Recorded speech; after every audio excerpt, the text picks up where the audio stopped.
All right, good morning, everyone. I guess we should get started. Thanks for coming out this morning. This will be our last forum in this series. I know, sorry.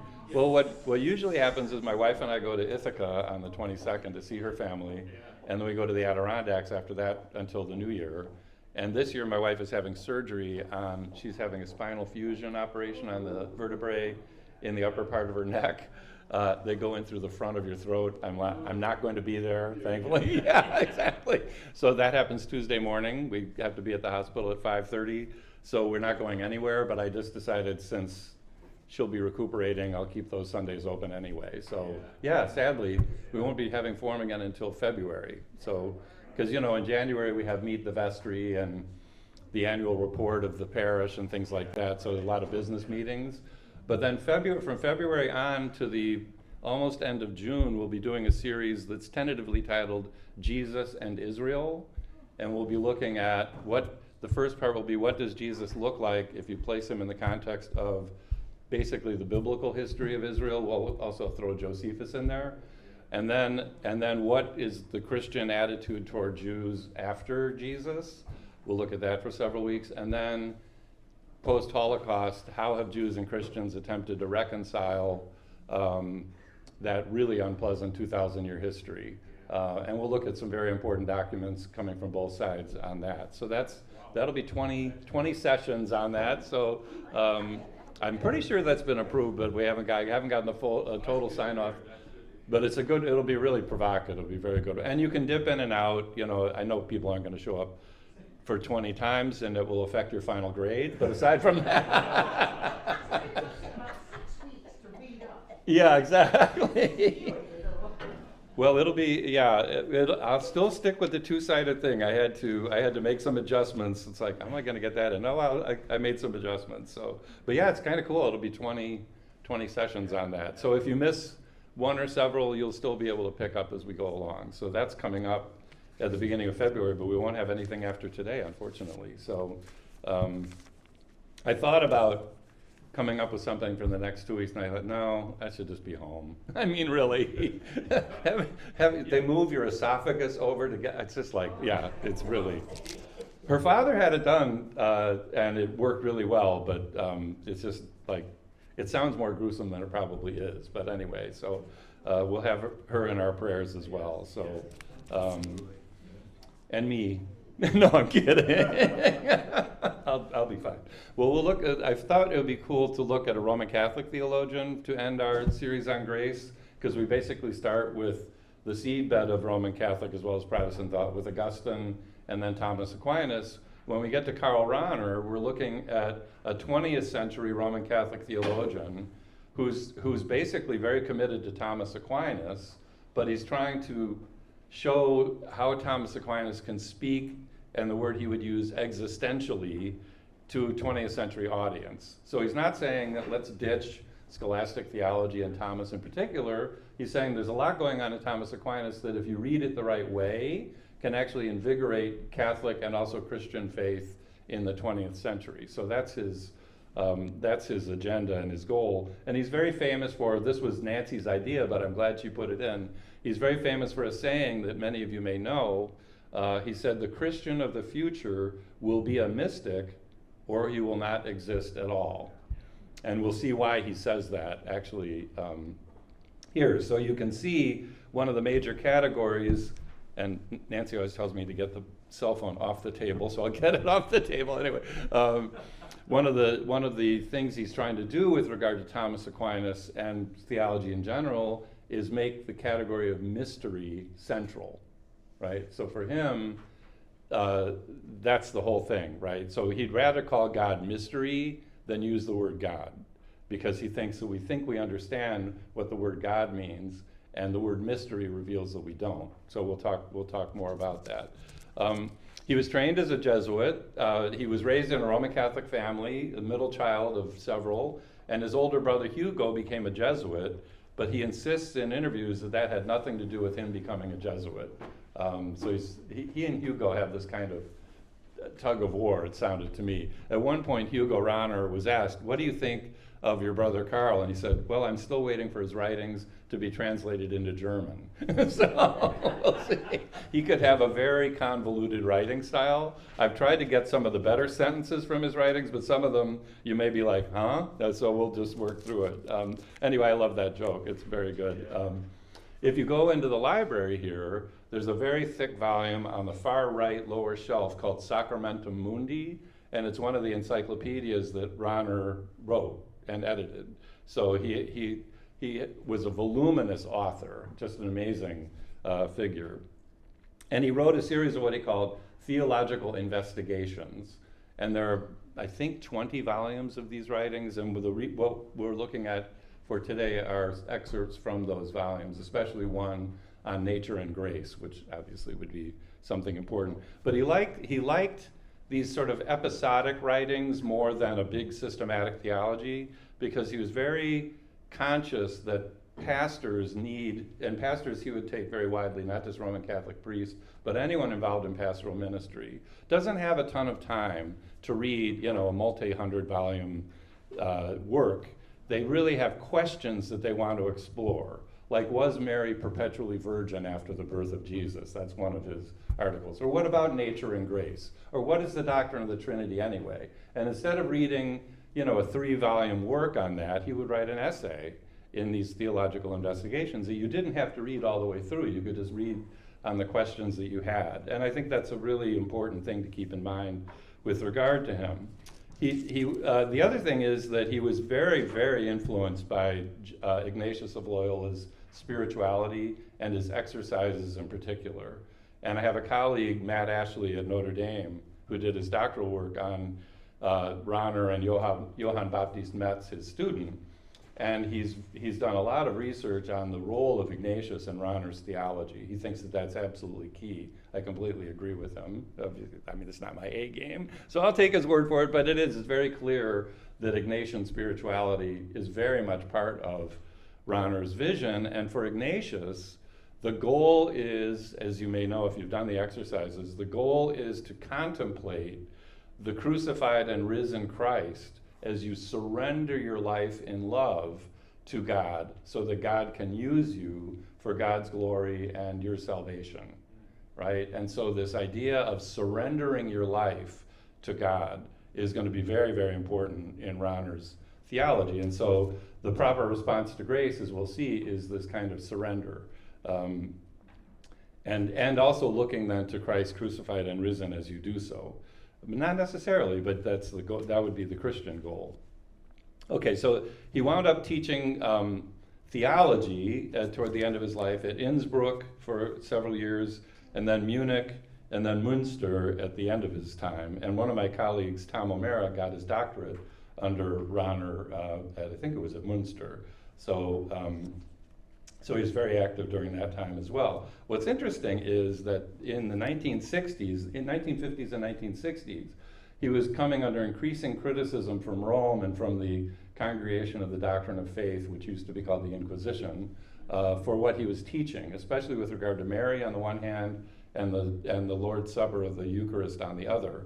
And so he was actually summoned to Rome, and he was told by the head of the Doctrine of Faith that he would, anytime he wanted to publish anything from that point on, he would have to submit it to the censors before so that they could approve its publication. And so he was not the only one undergoing that. Henri de Lubac, who was a contemporary of his, God, his name just went right out of my head. Yves Congar, another one. I mean, people were very famous. Schielebeck was another one. Very, very famous after Vatican II, were all in trouble right before Vatican II. And then John the 23rd took over as Pope. And far from becoming placed under censorship, Rahner was invited to Vatican II as a theological expert to help in the formulation of the documents of Vatican II.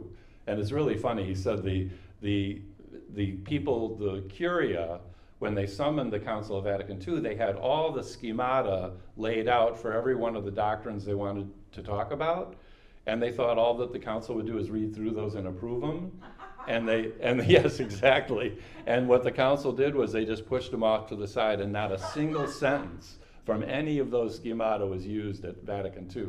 So Vatican II was a real sea change in the Roman Catholic Church. And Rahner, a lot of people said, oh, Rahner was a major influence on Vatican II. That's not true. He did have influence on some of the dogmatic or doctrinal statements made by Vatican II, especially on the church, but he was the most important interpreter of Vatican II, would be a better way of putting it. So he went from being in disgrace in the early 60s to being one of the major theological voices interpreting Vatican II afterwards. And it's because, in large part, Vatican II picked up on what Rahner was doing before Vatican II, which is modern people have very serious questions about Christianity. And rather than telling them to shut up and listen to the teaching of the authority of the church, we need to address those questions and show them there's more going on in Christianity than they think.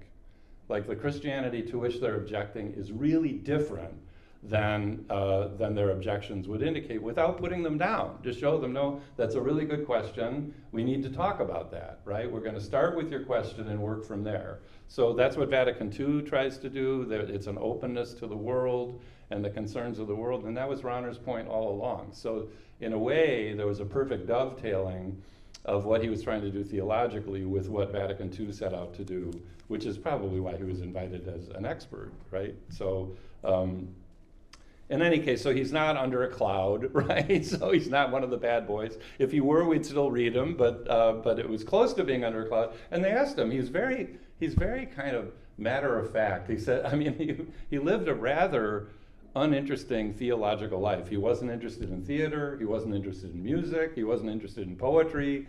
You didn't go out. You know, he didn't socialize a lot. He just got up really early in the morning, worked all day, and went to bed. So he was one of those amazing people. His student, Johann Baptist Metz, said, Rahner's biography is his bibliography, right? And Rahner said, you know, I think he's right. My bibliography is a lot more interesting than my life, right? So he says but he was very, very dedicated to his work, which I think is really interesting in its own right. It's important to see, you know, he dedicates his energy in this direction, but he also there wasn't a whole lot to include about his biography. The only detail to add is that during his theological studies and philosophical studies, he studied with Martin Heidegger, who's a great existentialist philosopher in Heidegger's early period, if you know about the two periods. And Heidegger, they asked him, what was Heidegger's influence on you? And he said, I learned how to read when I studied with Martin Heidegger. He said, I learned that there is much, if you inquire rightly into a text, especially when you don't think there's much going on in, you discover there's a whole lot of things going on in there that you weren't aware of. And so what he does is he takes that, what's fancy word, hermeneutic, but that way of interpreting that he gets from Heidegger, and then rereads Catholic theology, especially Thomistic theology. And Thomistic theology was very big during this period.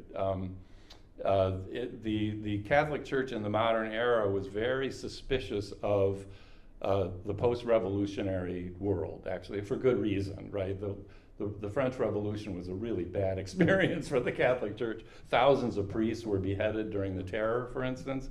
And so the Catholic Church turned inward from the modern world and went back to Thomas Aquinas and said, the heck with Hegel, the heck with Kant, the heck with Marx, the heck with a whole bunch of them. We're going to go back to the wellsprings of Catholic thought, which is Thomas Aquinas, and we're going to develop handbooks of theology out of Thomas Aquinas, which is what they did.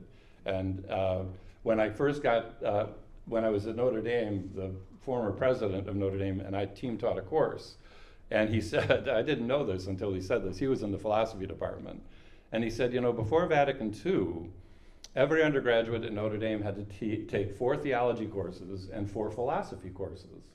I was like, that's amazing. And he said, yeah.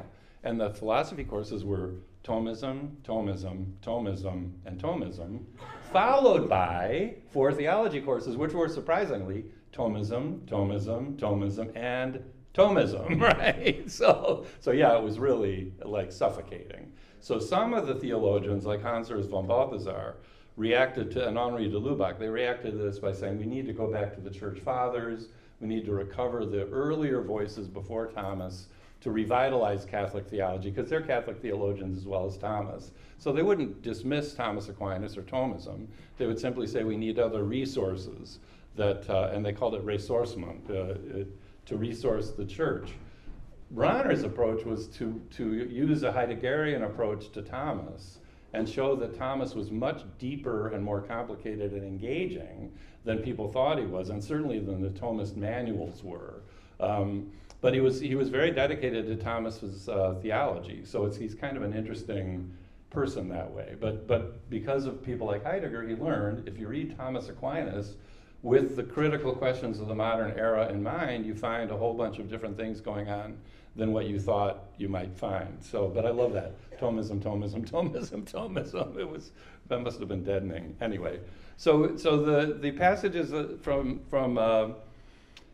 for today's handout are from the Theological Investigations written in the 1960s. I think 1966 is when the Nature and Grace volume was written. And what Rahner's worried about as a Roman Catholic theologian, this may or may not pertain to other traditions, is this idea that theology teaches mysteries, but they're mysteries that are just temporarily not very understandable, but if reason just goes to work on them, they'll become less mysterious with time. And there are three basically self-enclosed mysteries, which we'll talk about. The Trinity is one, the Incarnation is another, and then grace is a third.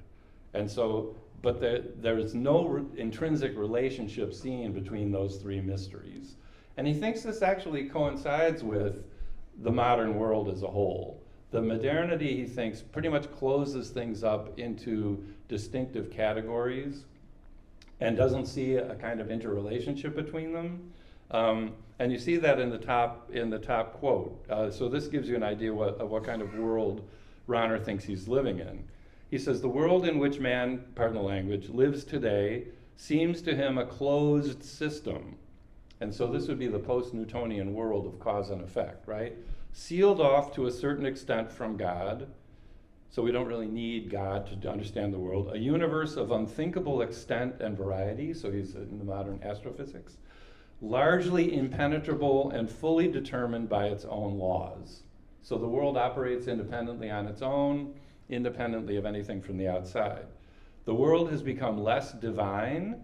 Some people talk about the loss of enchantment, for instance, and by the same token, less important, right? Man's sense of his own existence sets him a strange and oppressive problem. So given a closed universe, what is the meaning of our life, right? What is the meaning of life in a world that's basically determined by laws that science can discover? This, by the way, is a huge problem right now. There are young people are not having children at the rate we would expect. And one of the reasons they find when they interview people is, what's the point? I don't understand. Life doesn't have any meaning.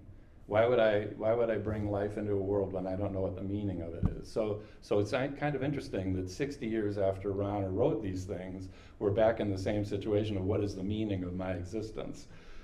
So he then says, this is the next quote. This is why he turns then to existential thought, to Heideggerian existential thought. He says that the mentality of the present day must be an effective stimulus to theology, does not need much proof. Well, it did to his contemporaries before Vatican II, but now it doesn't. After the synthesis of the diversity of reality, in other words, you have psychological study here, sociological study there, biological study there, a unified view of man or of humanity is sought for. Thought is existential, and his theology is going to be existential. And this is really different from Karl Barth, by the way, who didn't want theology to take this tack. One strives to experience the reality of grace precisely there where one lives one's own existence. And so one tries to see the supernatural, and not just medicinal or healing grace as the activation and the force of concrete existence. In other words, grace was seen as something added on to in the Catholic tradition at his time. Grace was something added on supernaturally to human nature. But human nature was a self-enclosed thing. We're a rational animal. We perfectly well understand what we are. We live in a world that we can understand by reason and act on in will, and that's closed as well. And then so grace is kind of added onto that for eternal life, but it doesn't make any difference in my concrete existence, or does it? Right? It's just something added on that I can't really know about, that elevates my soul so it's capable of the beatific vision, but it doesn't change anything about how I understand myself in the world, right? So that's going to be the problem that he wants to solve or address. I don't think he thinks you can solve it, but he wants to address that. And how do you talk about grace in such a way that it shows that in your daily existence you're encountering grace all the time, right? And it's summoning you every moment to a decision. And you're making a decision about it in every moment of your life, whether you know it or not. And so the task of theology, the task of church preaching, is to make people aware of that. But so grace engages us at the very depth of our existence. It isn't something just added on to an otherwise self-contained existence. So you can see what he's going to try to do is show that nothing's self-contained, right? Nothing's closed. Everything's open. And what it's open to is mystery, right? And human beings are essentially open to mystery. In fact, human beings are essentially mystery, right? We are mystery, related to the mystery, which is God, right? So we think we understand ourselves perfectly well. We can't. We can't understand ourselves. And we think we understand God perfectly well. We can't. God is essentially, eternally incomprehensible. So the beatific vision, which he thought about a lot because that's the goal in Thomas's theology, the beatific vision will be seeing the incomprehensibility of God. It will be coming into intimate encounter with mystery, right? And the mystery will be experienced as love, but it will still be mystery. So this is really, I think, his key turn, is that mystery pervades everything. We just don't pay any attention to that fact, right? So you see that in the third quote. I just love this.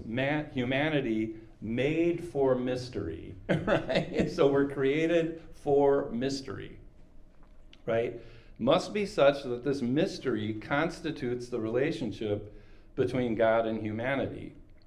So the relationship between God and us is mystery, right? So we're made for mystery, and this relationship with God is mystery, and hence the fulfillment of human nature is the consummation of its orientation towards the abiding mystery.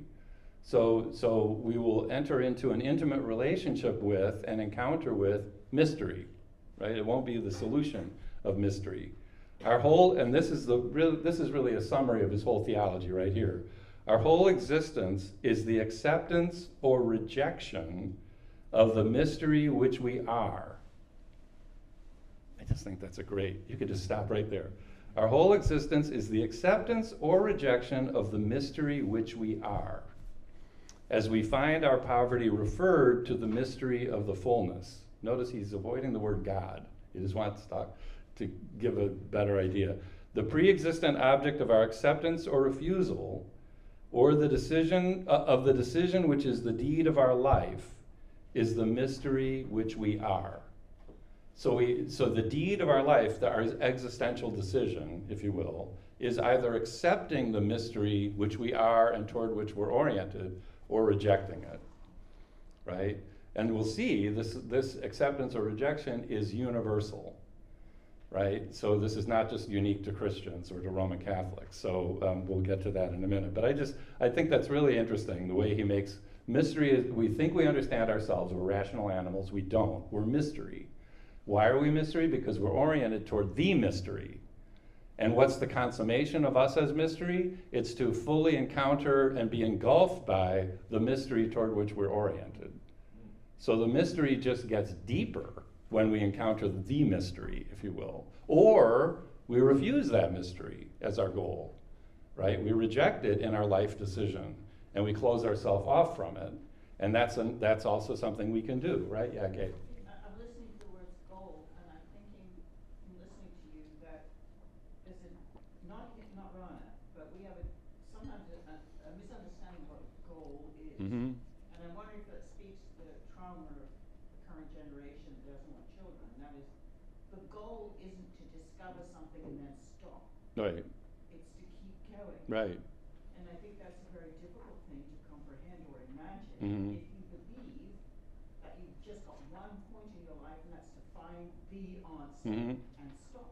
Right, right. No, that's really good. So what we often do is, and Pascal's really good on this too. You can hear a lot of echoes in Rahner from Pascal. Although he didn't like Pascal's rejection of philosophy, that's another thing. But what Pascal and Rahner are both seeing is what we do is we set for ourselves, we think, if only I could get this, then my life would have meaning. Then I would have purpose. Then I would, whatever. And so yesterday, this wonderful team player, he plays defense and offense, wide receiver and also defensive back, won the Heisman Trophy, right, in his early 20s. Wonderful guy, too.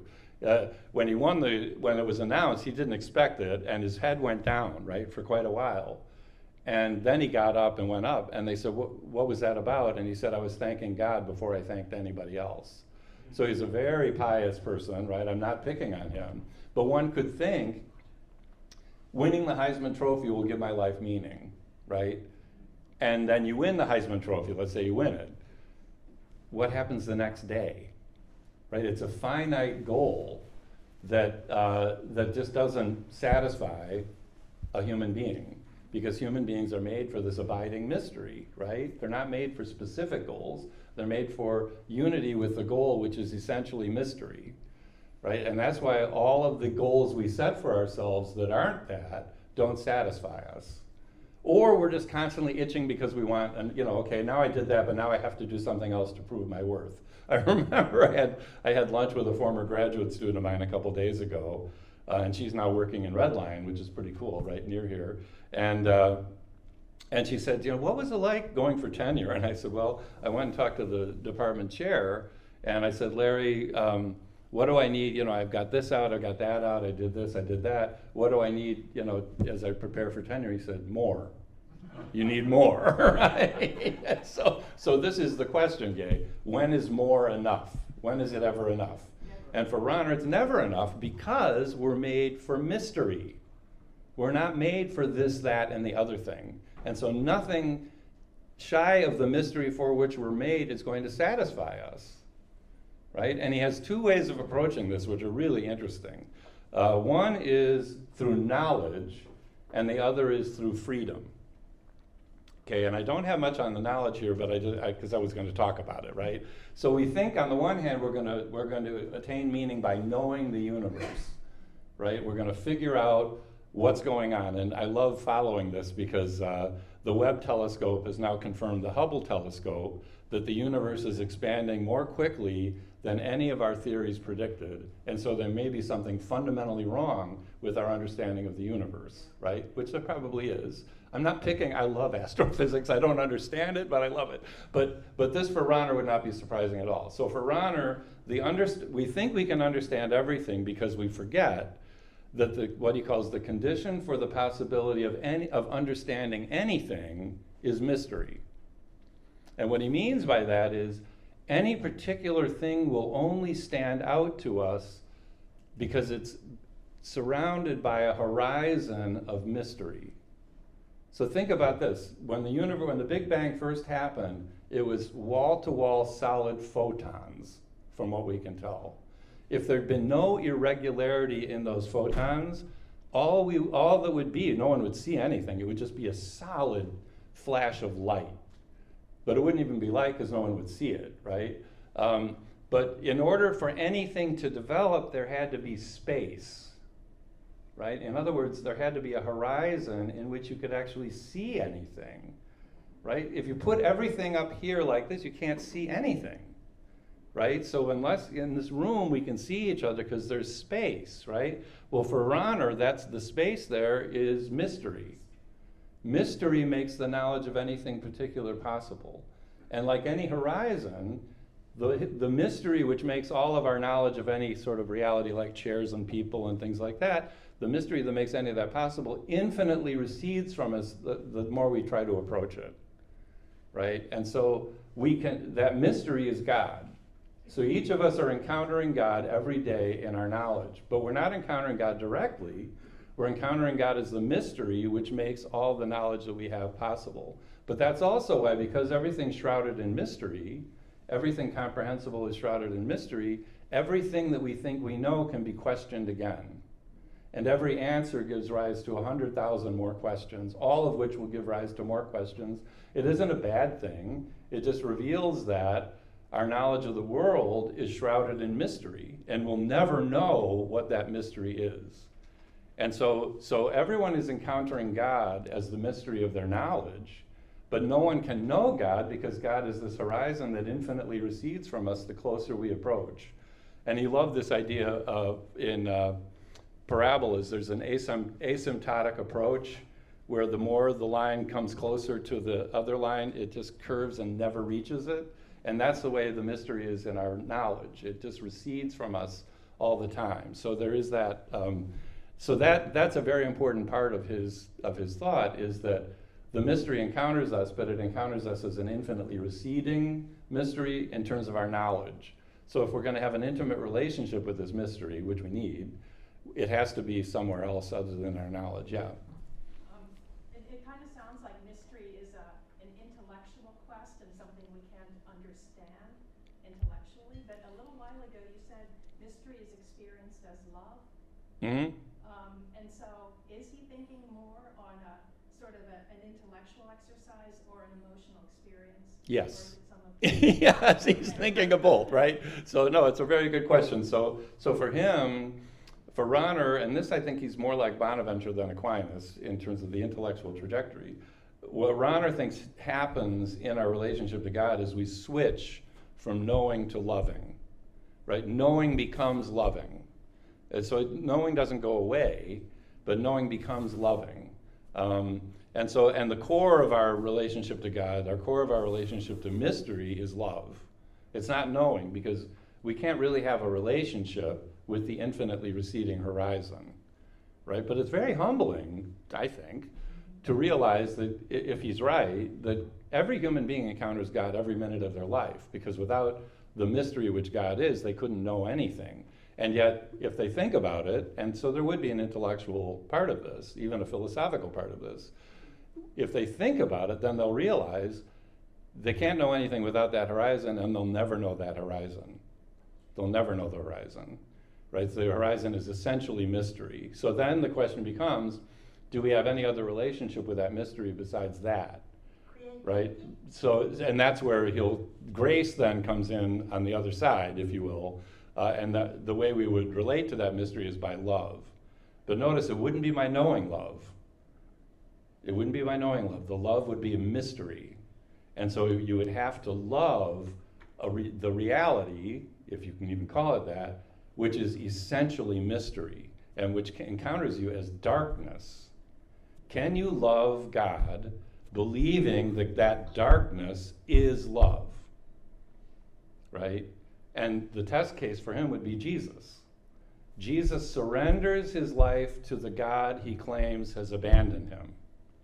That's what faith is, right? So you're abandoning yourself to a darkness you'll never understand and that you don't even think is there anymore, and yet you believe is love.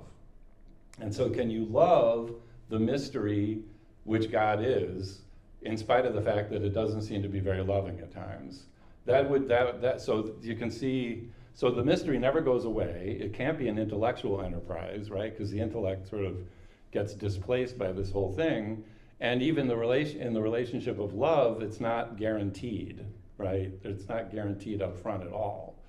He actually thought, he has these very caustic things to say about modern spirituality. He said, I'm so sick of hearing about how God is always there for us.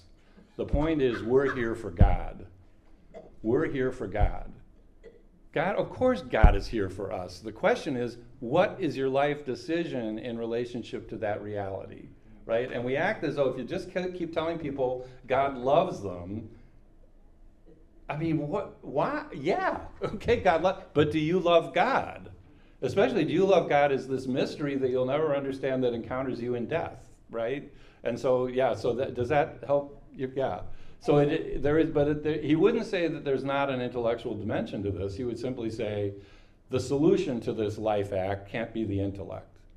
right? Because that would be, then you would have you would have a relationship to the mystery, but you wouldn't have, that's a kind of a negative relationship. It would just be an infinitely receiving thing. Yeah, Patsy? Well, the darkness also allows us to have creativity. That is one of the mysteries that oftentimes creativity is a result of darkness. Mm-hmm. So there's life in darkness too. Mhm. Vast liberty. Right, right. No, and that, he would say that, actually. Creativity is a one-time result. Mhm. A lot of times it's a result of that darkness. No, that's a good point. And so for him, and this would be your point as well, I think, for him, the move where we find what our real relationship to mystery is when we move from knowing to freedom. So when we move to freedom, and that's when we learn, for him anyway, if you're speaking about grace in a Roman Catholic modern Thomistic way, grace is what makes freedom possible, right? And then the act of freedom, which consummates our relationship to this mystery, is loving that mystery in spite of the fact we'll never understand it, right? Loving it and surrendering our lives to it. So you can see this in the second to the last paragraph on the first page there. And what he would say, and what he says in those earlier paragraphs is that mystery, you don't have three self-contained mysteries. You have one mystery in Christianity of the self-giving God. So the mystery is that God communicates God's self to us from the Father through the Son in the Spirit. And so when you're reciting the creed, you're telling the story of grace. So grace is that whole story, right? It isn't a moment at the end of it that suddenly something special is given to you. It's the whole thing is the self-giving of God in this triune way. So he says in that second to the last paragraph, grace is God himself. That's interesting. What does God give us in grace? God, right? Grace is God himself, the communication in which God gives himself to man as the divinizing favor which he is himself. Here his work is really himself. And there's a category in Roman Catholic theology called created grace. And he's like, no, grace is not created, grace is God, right? And so the work is really himself, since it is he who is imparted. Such grace from the very start cannot be thought of independently of the personal love of God and its answer in man. And that's the key thing. Grace is the personal love of God and its answer, which is why for him it's not enough to say God loves you. The question is, do you love God? Because that's grace as well, right? And its answer in man. Thus, grace is not thought of as a thing. There was my colleague Tom O'Mara said in the pre-Vatican II church, the church was often viewed as a vehicle of grace. And he said, and the Christian was like a plug. And what you did was the church is the electric company and you plug in and all this juice comes into you, right, and powers you. And so that's this kind of thing view of grace. Grace is not a thing. It is something, and this is the key, it is something that is only put at man's disposal, and we like that in the modern world. We like things at our disposal, right? It's only put at our disposal in the act of letting oneself be disposed of, right? Surrendering to it, if you will, which is the proper gift of the freest grace, right? That's your point about creativity. The miracle of love. Grace is always the free action of divine love, which is only at the disposal of the human being, precisely insofar as he is at the disposal of this divine love. So it's letting yourself be disposed of by this divine love. It's abandoning yourself to this divine love, right? And so you can't make grace at your disposal. We can't use grace instrumentally, right? Oh, now I can do this because I have grace. It's like, that's not how it works. We're free as human beings to determine of our lives what we will, right? That's the existentialist idea, that I make of my life by my own free decision. And the free decision that grace makes possible is to put your life completely at the disposal of the love which is God, right? To surrender control of your life to God, to abandon your life to God. And the consummate exemplar of that is Jesus, right? Especially in his death. Especially when you look at into your hands I commend my spirit, combined with my God, why have you forsaken me? So he would want both of those held together. You're surrendering your life to a God you think has abandoned you. Yeah, Gay. Just two things before I go. One is, as a creative person, we all are, believe it or not, whether you you are creative. It really disposes of this strange nothing image of heaven, where we're all standing around twiddling our fingers. Right. You know, it just isn't that way. It's continuous growth and activity. C.S. Lewis even in the last part, further up and higher up and further in kind of thing. It's emotion because it's a relationship. Right. Everything is about the relationship of us within God, God to us. It's a living entity, activity. And I think that's why I hope we can bring the gospel alive to this generation. Yeah, no, me too. Because they're terrified. I know, and I don't blame them, right? I don't blame. No, that's exactly right. And you can see, thank you, you can see a lot of Gregory of Nyssa, for instance, in Rahner, that for Nyssa, eternal life is eternally moving into the infinity of God's goodness and love. And so it's a never-ending movement. I think that would be Rahner, because the essential mystery of God's love is endless, right? And so when we come to an encounter with that, a unity with that, it would be an endless living thing, not just. I always had it. Mine was always a planetarium.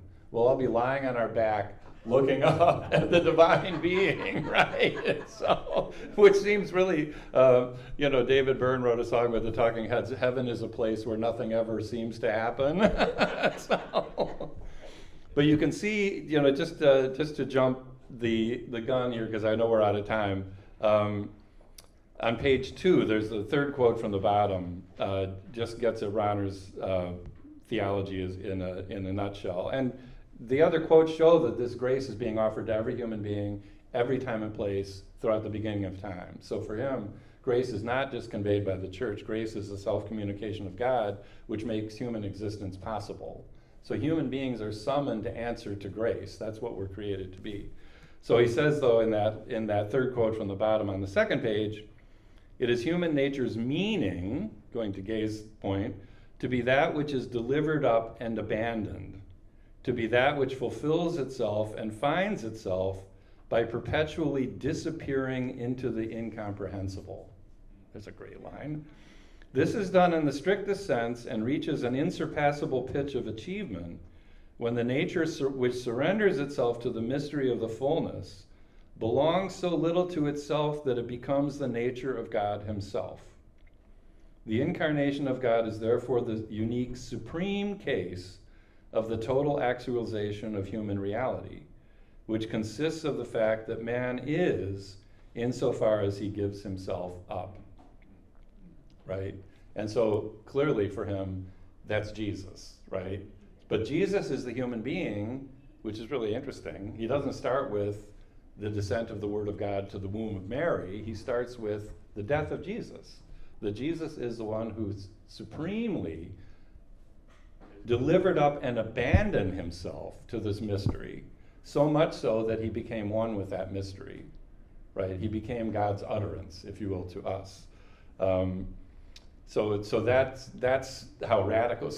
But that's actually what every one of us are being summoned to do all the time, right? No matter who we are, unbeliever, Hindu, Buddhist, you name it, we're all being summoned to respond this way to this mystery by grace. And he would say that there are people who have responded properly to this grace who don't know a thing about Jesus, who don't know a thing about the word God, who don't know a thing about anything other than the meaning of their life is to surrender themselves to this mystery, which gives their life meaning. So yeah, Mel? And I know I've run late, so I apologize. You're describing mystics. Right. And what I'm reading John Maines is just letting everything else go. Right. And it's tricky.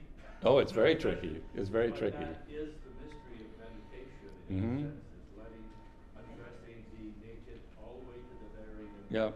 Only to be plugged into something greater than you. Yeah. Mystery. Yeah, the mystery, right, because the goal in contemplation isn't understanding, right? It isn't like, now I have a better idea of this, that, and the other thing. It's now I'm entering into a relationship that I can't control, right? And that for him, that should in fact not control, but should actually be the meaning of my life, right? And I'm surrendering to that. No, that's a very good point. And you can see then the Ignatian exercises would be for him the Christian instantiation of that posture, if you will, but not the only one. So he was very open, remarkably open.